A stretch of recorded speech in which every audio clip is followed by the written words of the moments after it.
Okay, test video 1. For this easy block, we're going to sew 4 squares together to make a 4-patch block. So I like to lay them out as so. Line them up this way.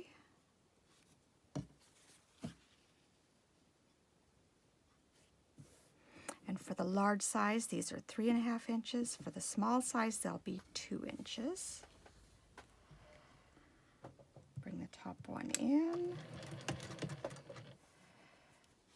Oops, make sure you don't get your corner flip down.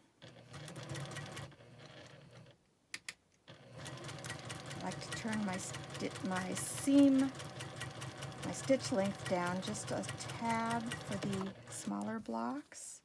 For the bigger blocks, it doesn't matter. So you see I've got them flipped. So, 1/4 inch.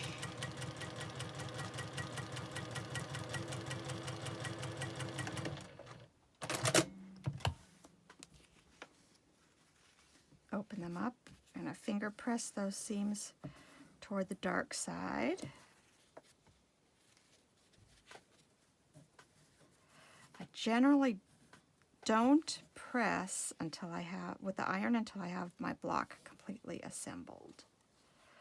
So, you can snip that little thread. I'm going to snip that little thread so you can see what I'm doing here. So, you want to match up your seam allowance just so. I don't usually pin with the smaller blocks. The pins just seem to get in the way. I keep my finger on that intersection. Start at the top. I can feel those seam allowances nesting there. Stitch, stitch, stitch. I like to make sure my seam allowance is not flipped funny in the back before I sew over it. Make sure everything's lined up. And there we go. Open it up. See how nice those seams are coming together there? So you press it. It doesn't matter which way you press the seam. You can press it either direction. And you have your first block. It's 4-patch.